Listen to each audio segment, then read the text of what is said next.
Shalom. 24వ కీర్తన మొదటి వచనము. Psalm 24 verse 1. భూమియు దాని సంపూర్ణతయు, లోకమును దాని నివాసులును యెహోవావే. The earth is the Lord's and everything in it, the world and all who live in it. కొన్ని సమయాల్లో మనం సంపాదించిన ప్రతిదీ మనదే అనుకుంటాం.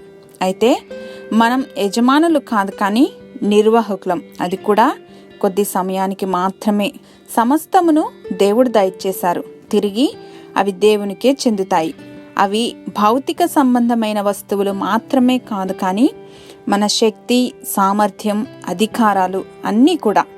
లేఖనాల్లో ఇలా వ్రాయబడి ఉంది: యెహోవా భూమి ఆకాశముల యందుండు సమస్తము నీ వశము. మహత్యమును, పరాక్రమమును, ప్రభావమును, తేజస్సును, ఘనతయు నీకే చెందుచున్నవి అని.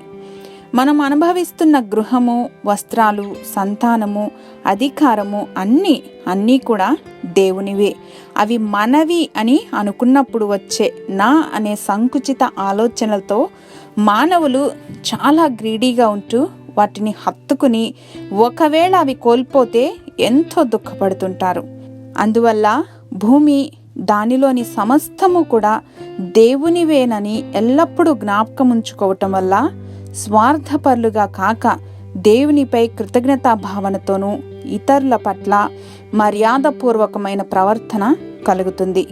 దేవా, మీరు అనుగ్రహించిన ప్రతి దీవెనకు వందనాలు ప్రభువా.